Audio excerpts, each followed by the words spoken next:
Hello, Patreon family and Club Culture family. If you eventually join the Patreon and see this episode, I got my little sister here with me, Lucky. Hi, y'all. Lucky was on the pod in the earlier days. So this is her second time coming back on. I did say in the last episode I was going to have a father that had an interesting story with his baby mom come on for this Patreon episode, but he unfortunately dropped out. So, we had to make some changes. So I'm gonna have a little catch up chat with my sister since the last time we talked, because a lot has happened for her since our last episode. Yeah. Now, if you are watching and seeing, you can see that we have a little creature in our video with us. That little baby. Yes, my sister had her first child. And last one. Not having no more. Yeah. Baby Sola, it's a girl, y'all. Got a little baby. Oh, I'm a mother. She's a mother now. Yeah. Oh boy. I'm a mother. It was a long. No drama. 8.5 months. We're going to talk about how her pregnancy went. We're going to catch up on how her life's been going since delivering and having the baby. Father's Day just passed up. We're just going to catch up a little bit on motherhood. The motherhood version of Lucky. Now, when you found out that you was pregnant, what was your first reaction? I was laughing. What was so funny about it? I'm a goofy. Exactly, I was laughing. I said, damn. You know it. I was in the bathroom. You gonna wake up laughing like that? How about? Yeah. I was in the bathroom because I was waiting on her father. I was meeting him at this bar, but something told me. Drink. Something told me to go to CVS before I go to the bar. And girl, I said, cause like I took a pregnancy test before that day. It was like a week before that day, just because I kept waking up having to pee and like having like the urge to pee, or I was like about to pee on myself until I had to rush to go to the bathroom every night and in the morning. So I'm like, okay, all right. So I took a test. It said negative. Mm-hmm. So I'm like, I was mad at her father for probably 2 days, just because I was assuming that he gave me a STD. Something. That nigga, you cheated on me. Okay. Well, I'm peeing so much. And the pregnancy test said negative. So I had told my friend Sarah about it. She was like, so you're not pregnant. So what are you? So she said, just wait it out. You never know. I don't know. So a week later, I'm like, okay, so let me take another one. It's just it was just something in me saying, go to CVS before you drink this wine. So I went to CVS, got the pregnancy test, and waited a little bit. Waited, and then I finally went to the bathroom because I got bored because I was waiting on him. So went to the bathroom, girl, it said positive. It said positive 2 lines. 2 lines. So, yeah, girl, I still drank that wine, though. I had 1 glass. Okay. But yeah, my reaction, tell him immediately when you took the test? At first I wasn't, but then I did. When he came, I just we left the bar. Well, he didn't even go in the bar because he took too long.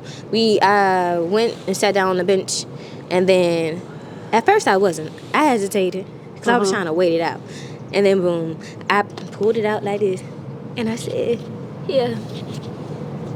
He was quiet for a bit. But then what was in your head while you was crying? Quiet. And I was like, I was laughing. I keep laughing. I was laughing at that stall, and then the girls in the bathroom, they was laughing with me because I kept laughing. So I'm like, are you okay? I say, yeah.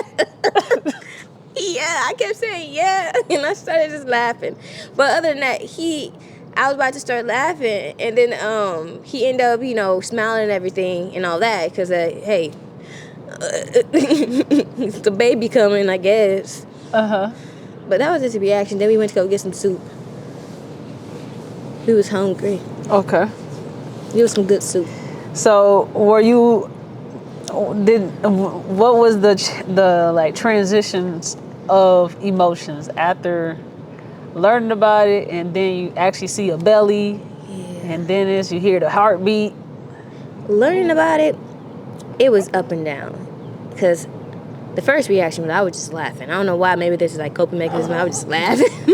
But then days go by. When I'm by myself, I show more emotions. I was like a little bit sad just because I'm not where I need to be or supposed to be in life. And I didn't come to New York to be pregnant or get pregnant, or to New York for my career and all that stuff. And it was actually going well. And so yeah, I knew that was gonna have to be like a pause a little bit. So yeah, I was a little bit sad, but then I got happy just because, I don't know, it was a baby. I'm about to be a mama, and I think of that as a beautiful thing, of course. But then I got sad again. It was like up and down. My emotions was everywhere, but for the most part, it was kind of like okay, now I gotta make some stuff shake, pretty much. Okay. So it was kind of like that. I don't know. Now, you moved back home. Yeah. What were the things that you were thinking about that made you feel like I need to move back home? So for one, before I even found out I was pregnant, I already had like the urge of like coming back home because I had to leave my apartment that I was at for the past like year and a half.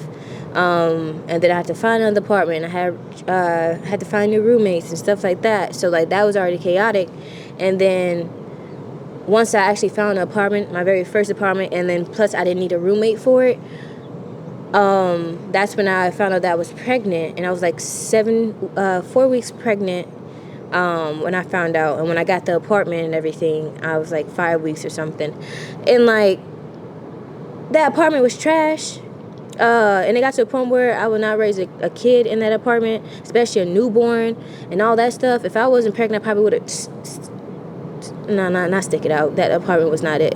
Probably would have stayed in New York.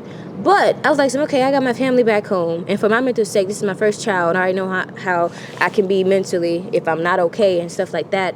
Why not go back home for a bit and, you know, have my baby there with people that I know that would support me or whatever. So yeah, I decided to go back home just because I didn't really know what I was doing. Yes, I work in childcare, but like this is different. And plus, things wasn't even aligning in my favor when it came to me with apartment and stuff like that. And around that time, me and her father wasn't really, in my opinion, ready to move in together. So I was like, "Some either that or that." And I told him, "You can stay here if you want to, but when it comes to me and my mental sake, and then plus I know I got a baby on the way, I gotta go back home for a bit." And he decided to come with me. And yeah. And I was back home. Now, how did you envision when you were younger and you knew that you wanted kids? Because you said that you wanted a big old family. You wanted a bunch of kids when you was younger. Kids. Now that you are older, how close did you get to the ideal way that you wanted to start your family? Are you completely away from how you envisioned your start of a family, or did you get anything right? The only thing I would say someone got right was like the age of when I wanted kids. It was like a good 25 to around 26, but that's if I was, you know, set and stable financially and everything. But financial-wise, stable-wise, I'm not there yet, but having kids at this age, yes, because I just knew for a fact when I turned 30 and I still don't have no kids, I wasn't going to have no kids at all. So I think this was a blessing in disguise because I was not going to have no kids. I know for sure just because I know how my career is going to be. I am an actress. And I just know once I hit 30 and if I'm a big-time movies and series regulars around that time, I wasn't going to have no kids. I probably would adopt, but no, I was not going to have no kids. Having an infant, In my 30s? No. So, I would say that part. Now. She making all this noise. Oh, she just burped. Burp. Good job. Okay. No. Nah, this was a scary time for me when you got pregnant. This was scary. Yeah. But now that the baby here is less scary, but it was scary when you told me that you was pregnant. Yeah. I missed that part, yes. I was scared too though. But then I got over that. I would say I was scared of giving birth, but motherhood, I was never scared. I always tell people that, like, when people ask me, what about motherhood? Are you scared to be a mom? Nope. Still not scared. Now, y'all know that I had told y'all that I had burned my eye. The day that I burnt my eye is the same day that she gave birth. Yeah. So I had got the text that her water broke early in the morning, and I rushed to go down to Indiana,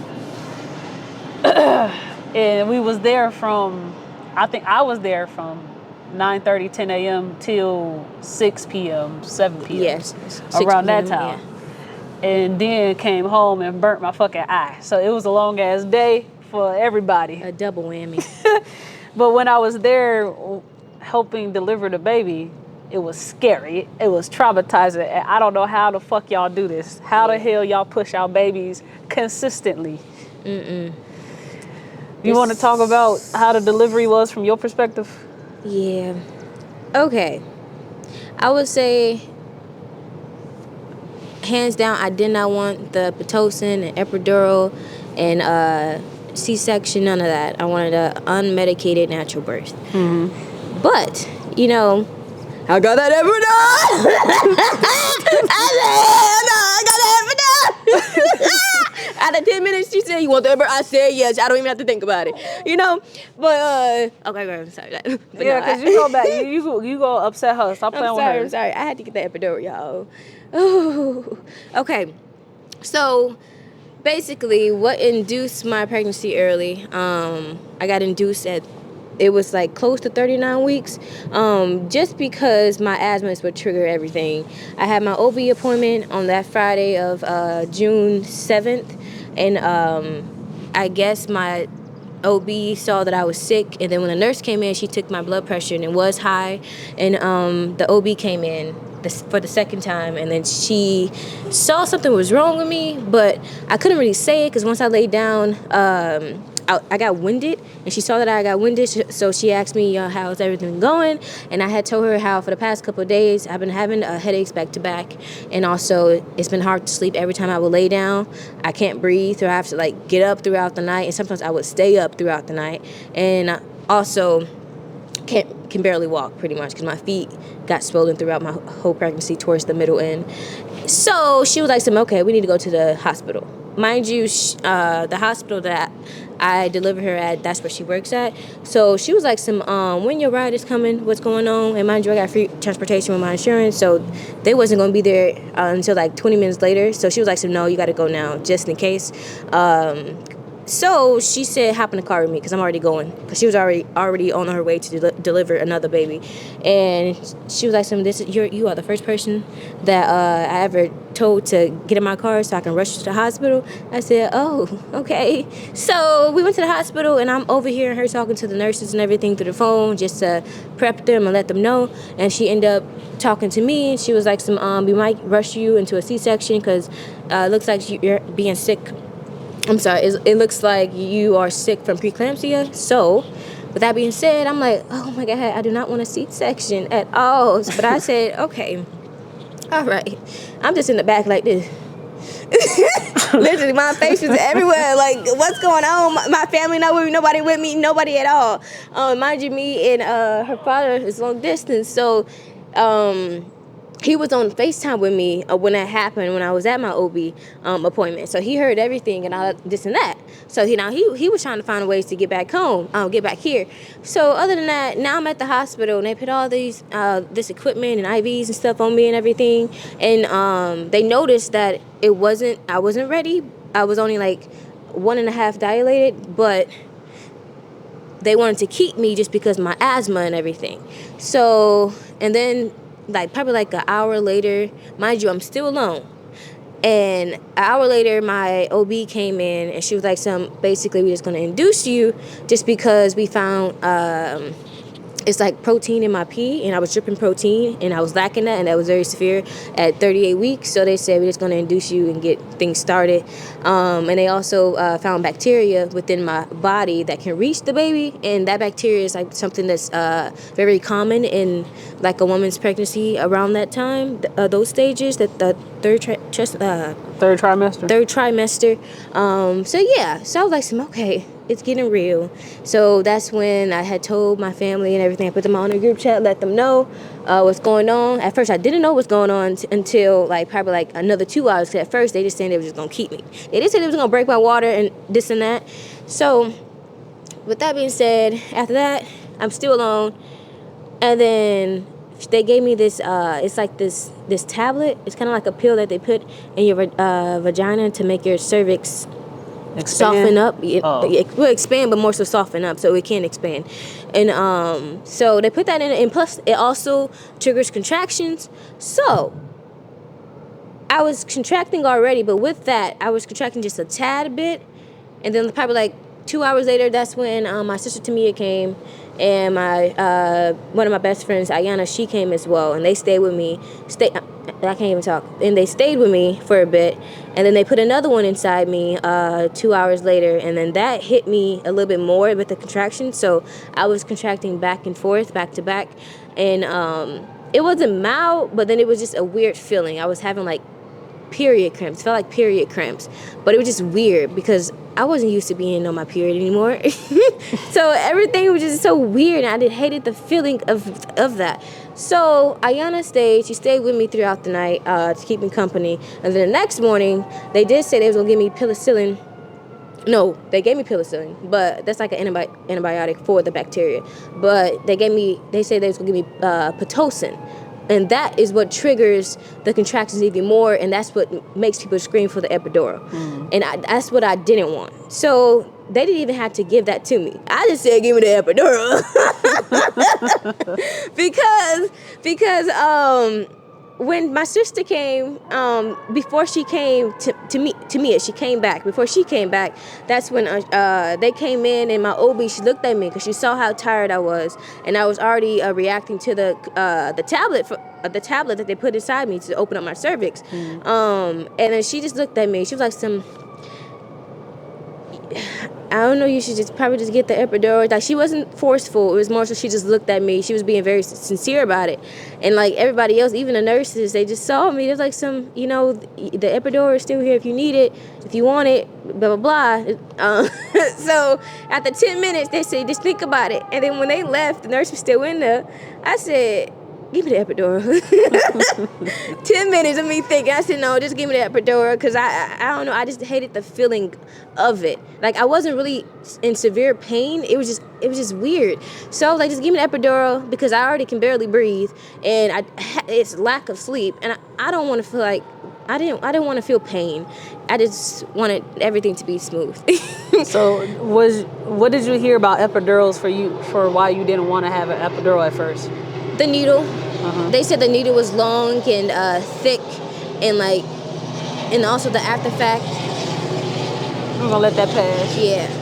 We outside on the balcony, somewhere a little different, other part of the crib. Yeah. So it was the needle. They said it was long and thick, and also the after fact. It was more so like you might get paralyzed and little things like that. But that wasn't my words. It was just more so like I just wanted an unmedicated natural birth. And I felt like I knew I could have done it, but I think since nobody was there around that time with me, it psyched me out with just being alone. Yeah. And felt like I had to do it all alone, because like nurses and stuff, they thought nobody was gonna come, but I knew y'all was coming because they did see my text messages, and they kept coming in.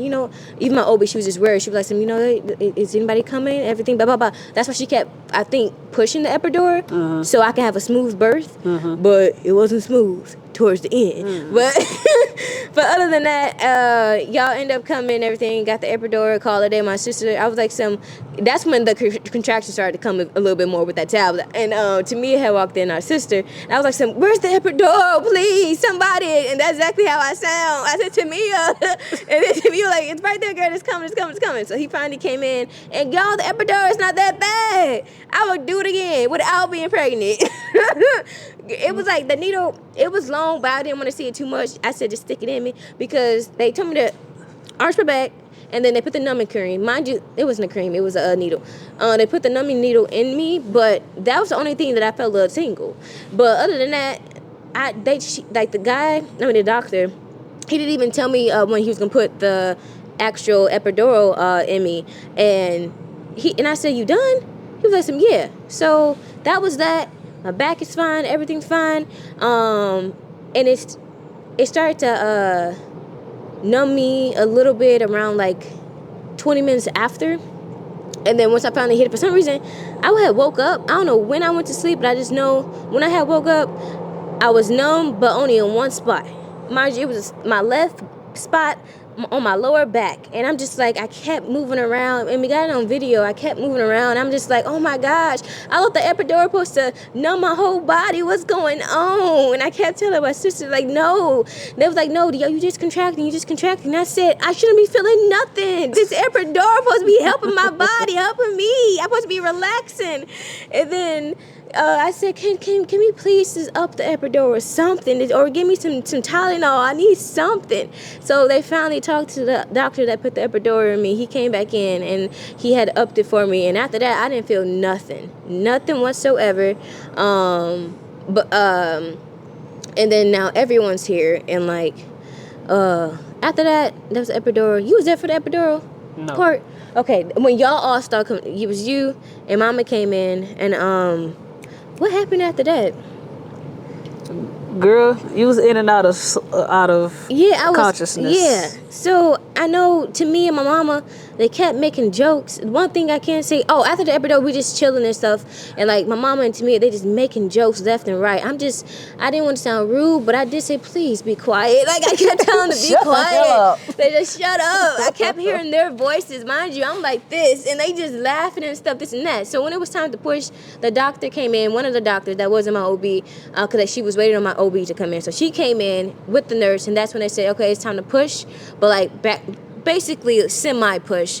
So now I'm pushing, doing a 1, 2, 3 and stuff like that, and they still talking. I'm like, can I push in peace? And then I hear Tamaya in the background, don't take it personal.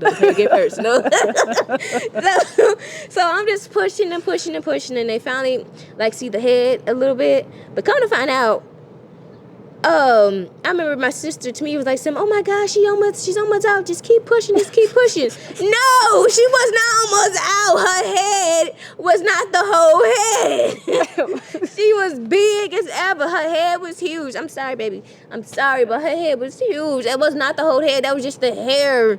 So my OB finally came in. Everybody like, yeah. I'm like, oh, thank God, because I felt more comfortable with her. So now that's when it started to happen. Everything. I felt like the whole room switched to something else. The whole mood. I don't know what it was. But y'all, when she came, she put on her little everything, her safety hats and stuff, and like, she went to town. Like, she told me to push. She realized the head was too big, and that's when she said some NICU team. I don't know. Yeah. That's all you remember is NICU next? Yeah, she said that. That's when she said, get doctor, I forgot her name. She said, I'm just going to say doctor. She said, get doctor. The doctor that was telling me to push the first time in the room. Once she came in, she was like a gorilla. She jumped on top of me. Mind, she pushed Tamaya to the side. She said, go. She pushed her to the side, and she jumped on me and started pushing my body down so the baby can come up. I'm gonna let that go, y'all, because this story is crazy. And that's when a whole bunch of other nurses started rushing in and helping me, and they were literally like punching and pushing my Girl, it wasn't punching you like that. No, not punching, but like, I know their hands were like this though. They was like, pushing me down. while she was trying to pull the baby up. Mind you, come to find out the head was too big. The head came out, but the baby was like this jangling in my cuticle. She like, that's how the head was, like a bobblehead. Okay? Just imagine that. My coochie and her head. Her head is out of the coochie, but her body is still in me. And it's her head. Like this.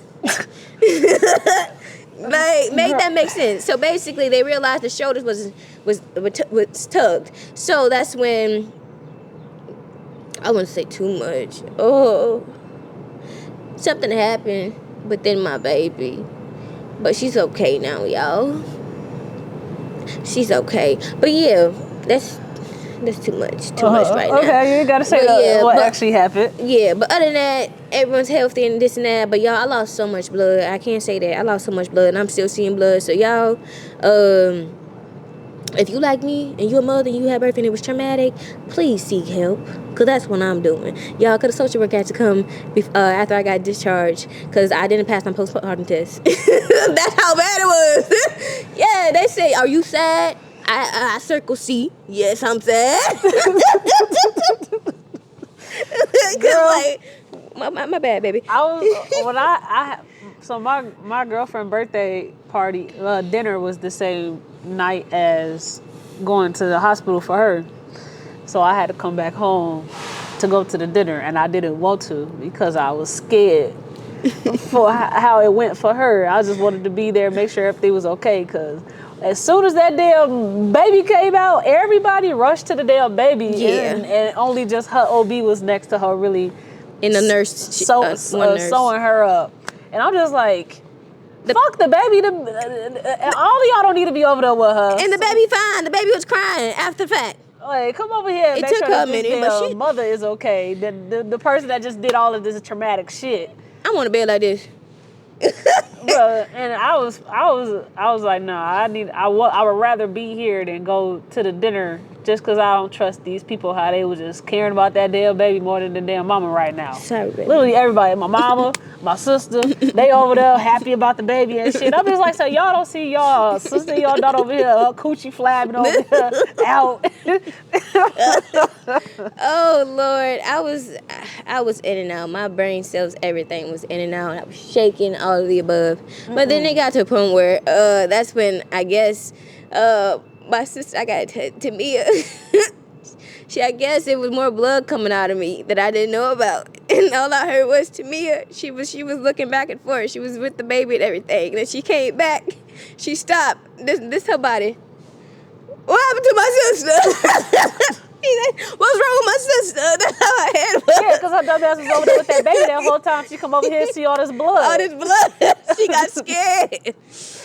Girl, so she wasn't there to see that it was really only just the baby hair that we kept seeing being pushed out. Like they was practice pushing with her for at least 3 hours before it actually got to like really doing pushes that actually would push the baby forward. So yeah, it only was just, you could just see the top of her head and you see hair. And I'm just like, okay, when we gonna see something else? Because I'm over here like, is she doing it right? Because it's only just every time they're like, okay, let's do pushes, contractions coming, and the baby will still be in the same position. I'm just like, all right. So then when her OB came, that's when you could really see like the pushes pushing out some. Yeah. But it was like only still just the head. And like a lot of the pushes was just to get her fucking head out. Like her head was big as hell. Her head's still big as hell, but it was it just felt like it seemed like it was bigger because of how much it was only just the head coming out. She adorable though, y'all. She pretty. Yeah, she is, but I ain't like her. I ain't like her when it was like her head was pissing me off. I didn't like her. I kept saying, is she out yet? And then I keep bringing up to Mia because she kept smiling. Like, kept saying, TT baby, her head is out. No, it's not, Tamia. Yeah, her head is still in me. Girl, would you do that all over again?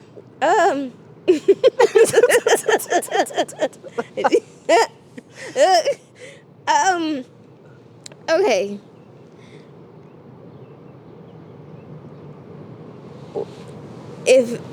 If my fun's right around the time where I said I would want to have another baby in the next like 3 or 4 years, just to have 2 kids and 2 kids only, I would get a surrogate. Okay.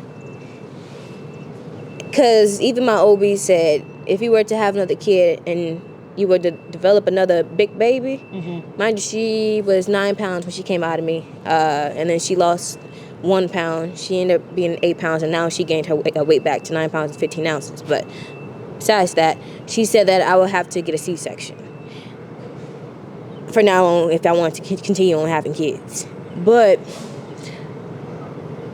I probably wouldn't do it again just because the after fact. Now, since I experienced me being pregnant and then me giving birth and the after the fact, I don't like the after fact, meaning like once you have the baby and stuff like that, and you sit in your thoughts and you by yourself. My first time being by myself was when I took my first shower at the hospital. And I was emotional, but not too emotional because, I don't know, I didn't have the urge to even go see my baby. I didn't have the urge to like think of her at all because I was so stuck on like my mental. I was just like, nurses was coming in left and right. Even when I was in the shower a little bit, they still came in, but not too extreme. But like they talking to me and this and that, and they not realizing like, hold on, chill. I just had a baby, and I can't concentrate right now. I literally could not concentrate. My eyes, like I was listening and I was answering the questions back and forth, but like it felt like it was a mirror in front of me. And I'm just looking at myself. I was blanking out like this. Like I would like when a nurse was like, "Are you okay?" I was like, "Yeah, I'm okay." But it's just like for some reason it feel like my brain is like blinking. And she was like, "That's normal." And they kept saying so many things that was happening to me was normal. But why should it be normal? Like it was that, and then the shakes, and I'm still having shakes, and I don't like the feeling of it because it made me feel like I'm going crazy. I had the shakes yesterday, I think for the lack of sleep and dehydration. But yeah, I was shaking like crazy after birth, and also I still get shooken up whenever I breastfeed her, or get on the pump and breastfeed. Do the pumping way to get my milk. I can't even talk. Get your milk. To get my milk, and that triggers like my anxiety for some reason. But yeah, and then I remember it was another moment where my friend had came over to help me out a little bit. And, like, I couldn't even get no words out. It was mid-sentence, and I just kept saying, you. And she was telling me to slow down. And I slowed down, and I was still, like, I already had problems with, stuttering, as y'all can see. But it was hard to speak. And sometimes it's still hard to speak. And it just, I don't know. Like, it's like, the after fact is very weird. And I know I'm a mom. I know she's here. She's healthy and everything. And every day, I'm a mom. And, and like, but I don't feel like a mom yet. For some reason, I don't feel like a mom. Because, like, I work in childcare and as a nanny when I was in New York. And, like, I feel like I'm just her caregiver, like her nanny for some reason. I don't feel like a mom yet or whatever. But it was worse when I was in the hospital. I didn't even have the urge to go see her because I felt like it was still F the kids because dang, it was very traumatic. And like when I say I still see blood, no, like I still see like blood, Yeah, it's more so towards like when I'm by myself and laying down. When I lay my back down, that's when it comes. I have to jump up because I really see the blood. So I don't like that feeling. It's very scary, the after fact. And that's why when that was one thing that I was scared about was Postpartum. Yeah, the postpartum part. Yeah. Because like right now, I would say I am okay. Yes, I have moments where I cry a little bit, but like I feel like that's normal. Just because what I experienced was traumatic, and on top of that, I am a mom. This is a new era in my life, and it's gonna be this era for the rest of my life. So like I don't know, but overall I can't say my mental when it comes to like when people some scary stories y'all might hear about or y'all heard about or whatever when it comes to postpartum depression and stuff like that, it's not to that extreme. It's more so just like taking it day by day pretty much and doing the things to keep my mind healthy for her. It's like, waking up, showing up for myself, eating 3 times a day, little things like that, going for walks, getting fresh air, blah, blah, blah. The things we take for granted with our freedom. Yeah. Oh boy, I already hate men, but when I saw how that delivery went for you, it made me hate just the idea of men more. Because it's like certain people ask for people to have babies, and it's like you taking just that action for granted because they're the only ones that gotta experience it. Yeah. And that shit is scary and it's not fun at all, and it hurts. It's very scary. Very scary. And then just the fact that certain people don't walk with you through that entire experience of being pregnant is like, I feel like that's one of the worst things you could do is ask someone to have your kid or want to have kids and you're not the one that's having a kid and you're not with them through it throughout the entire way. Mm-hmm. I think that's so fucking selfish because it is a very tumultuous time. You're risking your life. Yes, you are risking your life. And it was moments where I felt like when everything got done and she was sewing me up, I had a 2nd degree tear because they had to tear me to get her big headed. But other than that, it was moments where when I was just laying there and I heard everything, I think that's what made me even more tired because I was pushing while also wanting to hear everyone, what they were saying, and also just be there and not close my eyes. But I felt like, I don't know, I knew I wasn't dying, but it was like something in me that felt like I was like dying just because, I don't know. It was a weird feeling that I kept to myself. Now I'm saying it. It was just like, I was just laying there and I was very helpless and I don't know. And once she got out of me, my vision, everything was just like dark. It was just like dark. It was kind of like am I really there? I just went somewhere. Felt like I went somewhere. You didn't look conscious. You looked scary. That's why I didn't want to leave him. What the hell she got going on over there? And then everybody else is so focused on the baby. And I was like, oh my God, was like, y'all irritated. Like in the movies, you know how when I was hearing everything, seeing everything. She got the rain coming on. I was hearing everything and seeing everything or whatever, and like everything was just a blur. Because even I remember they was like, "Oh, let her see the baby, let her see the baby." And in the back of my head, I don't want to see this baby. Yeah. Like they brought the baby to me. Mind you, go help the baby. Yeah. Like y'all rushing in, help the baby. I don't want to see the baby, even though I wanted skin to skin. But I said, eventually we gonna do skin to skin. Yeah. Help my baby, help her, but also help me. And I'm like, I looked at her, but I'm not really seeing her. I just saw a big-headed baby. Like, I'm like, go. Like, I literally told him, I couldn't say it, but in my head, I'm just like, go. Get her away from me. Like, so many things was happening. And I'm just like, oh, I don't know. Maybe I was tired, so I felt like, okay, am I dying? But no, it was something else. I just felt, yeah. I'm going to say something controversial. I think being a mom is the hardest thing you could do in life. Like, period. That's it. I think being a mom is the hardest thing you could do in life.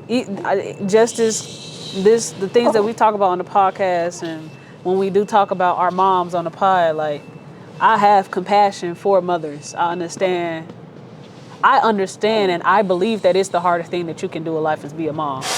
So to hear people critique how you were being a mom, I know it's very hard to take because it is a very fucking hard thing to do, and you weren't the one that had to be the mama. So, from creating the fucking kid, delivering the kid, and then raising the kid is hardest. I know it got to be the hardest thing ever to do in life. Yeah. Nobody can come and tell me that being a mom ain't the number one hardest thing to do in life. Period. So. I agree. Now, we done had multiple conversations about Father's Day these last few episodes, and it's like y'all can't touch a mother's position ever. Like, yeah, you can't. It can't be matched. So the least you could do is just show up and do your job, because they got to do everything. Every single thing. Now, we ain't gonna go down that rabbit hole this talk. We can do that maybe another time we catch up or whatever.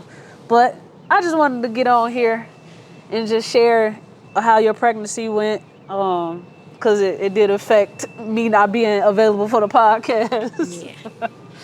She the reason why y'all have missed out on the Patreon episode because she wanted to let a nigga nut in her. Oh my god. but one more thing. I would say just y'all might think the whole thing was very traumatic, but no. Overall, since I had my sisters and my mom there, although my mom and my sister, whatever, it was getting on my nerves with their voices. I know I needed it or whatever. So I can say having them, my family, and the epidural, which will help me push her out pretty much. Cause overall, it wasn't too bad. I didn't feel pain. Okay, I didn't feel pain until after the fact, but even that, I still didn't feel pain because she stitched me up real good. Yeah, she was in that motherfucker going circle with the sewing. She stitched me up real good, so I got just a tad bit, like my booty and my tutu is a little bit sore, but not too extreme. I will not be present at any deliveries anytime soon. That was scary. I ain't doing that again. Girl, she ain't gonna get pregnant. Nope.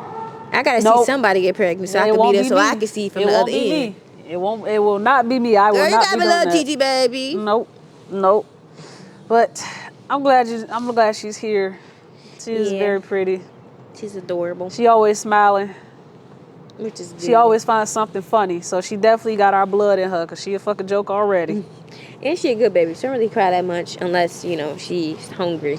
But it's finna start raining out here, so this the Patreon episode for this week. We got all our Pride episodes being shot this week. So I lie. What's your sign? What's your sign? So we're gonna roll those out, and on Patreon you will get the first look on all the Pride episodes. Y'all gonna get those exclusively first, and I might give something to the other people that ain't a part of Patreon, but y'all gonna get that stuff. It's gonna be a lot of fun. We got some nice Pride episodes set up, and some Pride content that we're gonna get from a drag show that we're gonna go to, and y'all gonna get all of that. So for your pride.